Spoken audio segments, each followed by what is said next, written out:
welcome. My name is Janie. If you're new here, I talk about books, and I have been missing from this channel for a while, and it's because I was in a book slump, but I actually have been reading now. I just haven't caught up to the actual video editing and uploading. Don't forget to give this video a like and subscribe because that really helps my channel out. And today we're going to talk about every book that I've read within the past 2 or 3 months since I talked about DZ Jones and the Six, which I didn't really like.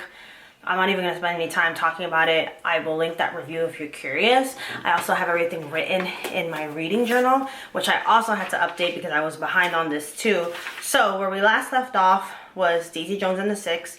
I ended up reading the second book in the Mistborn trilogy, which is Well of Accession. It's political intrigue, whereas the first one was like a heist, like action-packed. This one's also action-packed, but political intrigue. So there's a lot of strategy, a lot of like, but everyone talks about how much they love that one, like they love it even more than the first one, and I was strongly disagreeing until I got to the last like 200 or 300 pages, and I was like, oh my god, this is crazy good. So I would just keep that in mind.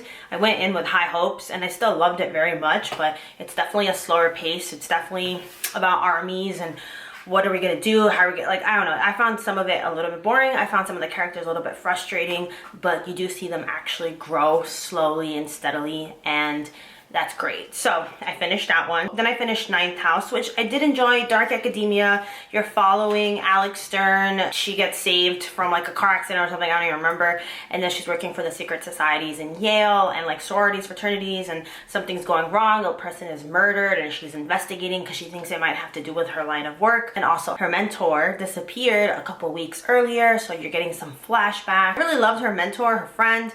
I mean, they're friends, but I don't know. Yeah, he's missing for half of the novel, or like, you know, you get to know him through flashbacks and stuff. So that was my favorite part of this book. I think it's messy. I think it's violent. I think you should look at the content warnings for that book for sure, because there's a lot going on there that I didn't realize when I was beginning it. But I do love the writing style. I just think it could use a little bit of editing or something. In May, I read The Hero of Ages, which was the last book in the Mistborn trilogy, like the first trilogy. Stunning, amazing, super long, super captivating. It just all comes to a head, and it's so interesting to look back at the series and how it starts, like this heist, and you think you know exactly where it's going, or you think it's going to be all about the slaves. Like if you don't know about Mistborn, basically it starts off with them trying to defeat the Lord Ruler who has enslaved this group of people for millions of years, and you know, you think you know where this trilogy is headed, and it's not even like it doesn't even scratch the surface of what's really going on. So I definitely enjoyed it.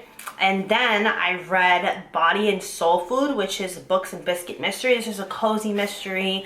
I absolutely love it. First, the cover art is so cute. Second of all, you're following 2 siblings who were separated at birth. One of them went to like a group home and the other one was adopted, and now they're meeting back up as adults, and they decide to open up a bookstore slash like a little restaurant, soul food cafe.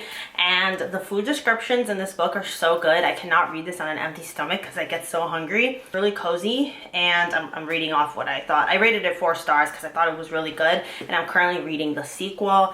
I love a good cozy mystery. I think they're fun and they're easy and they're just entertaining and witty, and I don't have to like give up so many hours of my day to get it done or to finish it off. Last but not least, I finished reading Yellowface. Loved it. Amazing. I literally finished it in less than 24 hours. I got my book signed and I was super excited. I went to a signing in Union Square and at Barnes & Noble, and it's signed and it is so good. This is a satire. This is witty and fun, and I love the writing style. I'm not surprised that I love this book so much. I think the premise is fun and it's over the top intentionally, but it does speak a lot of great genuine questions of authenticity, cultural appropriation, representation, and what qualifies or who can decide good representation and what isn't. Like for example, one of the characters in this novel likes being the only minority in the group. Instead of kind of helping break these barriers and encouraging more people to follow suit and, you know, build this representation, she's kind of like, no, I want to be the one. Like, I will be your token Asian girl. Really good. It's a very layered novel. I highly recommend it, and I'm super happy that I finished this for the month of May. We're still in May at the time that I'm filming this. Hopefully I get this up in a timely manner. I did DNF some books, and that was the Mistborn, the new Mistborn from the second series. This one, I don't know what it's called, I forgot. Super good so far, but I need a break from Mistborn before I jump into the same world, but it takes place like 100 or something years in the future. So I needed a break, so I DNF'd it for now, and I DNF'd Legendborn. This is really the book that kind of put me in a book slump. I'm not gonna lie. I thought it was Daisy Jones, but it was really this book. So I don't even know how to explain the story. I really like the writing style. I will say that I was invested in the characters, even though I was definitely confused. I know nothing about King Arthur. So you're following a protagonist, I don't even remember her name, but her mom passed away, and she's kind of trying to find out if it really was just an accident or there's more going on, and then she stumbles across these people. I don't know, but it was so good. Like the reason I DNF'd it was not because I was confused. It was because I thought there was an unnecessary love triangle and I could see where it was headed. So I decided to spoil myself on the first novel, and I didn't like where it was going. I'm glad I DNF'd it. And then I read the spoilers for the second one.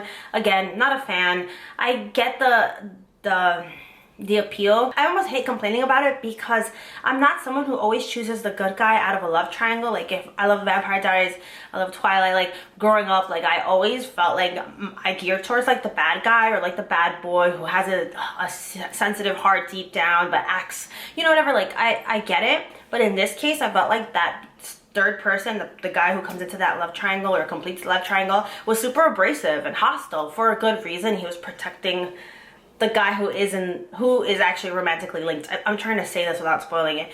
Like, he's just protective, which is valid, but that doesn't mean you have to like now make him into a love triangle and make him like, I don't know. I just wasn't into it. That's why I don't really like YA, and I decided to give it a chance because I feel like YA is written in a way that you can just fully get absorbed into the novel faster than with some adult books, at least for myself personally. The thing that I hate about YA is love triangles. I feel like they're very rarely done well. I feel like one of the only love triangles that I sort of liked was from Clockwork Orange, not Clockwork Orange, oh my gosh, Clockwork Princess, whatever, that Clockwork, the Infernal Devices, oh my god, it's been so long. I was like straight out of high school when I read those books, but I feel like that's the only love triangle that I decently enjoy. Yeah, I DNF'd Legendborn, and don't mind, and I stopped reading for a little bit, and now I'm back to it. I'm also starting school soon, so that's gonna be a little bit more complicated, but I'm gonna do my best to hang in there. But obviously I'm not gonna pressure myself to have a million books read. Like, I don't like to skim. I don't like to do audiobooks instead, so that I have my count be nice and high. For me, if I'm into it, I'm into it. If not, I'm not gonna force it because there's no enjoyment out of that. And yeah, that being said, if you made it to the end of this video, once again, thank you so much for watching. I really appreciate it.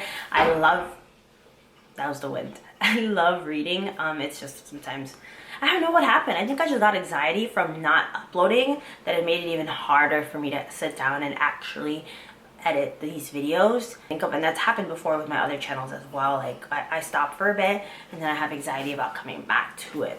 And also I changed jobs. So I moved jobs, blah, blah, blah, and now we're here, and it's almost been a month since I've been at my new place, which I'm really liking. But yeah, who cares? Anyway, I'll see you next time. Take care. Bye.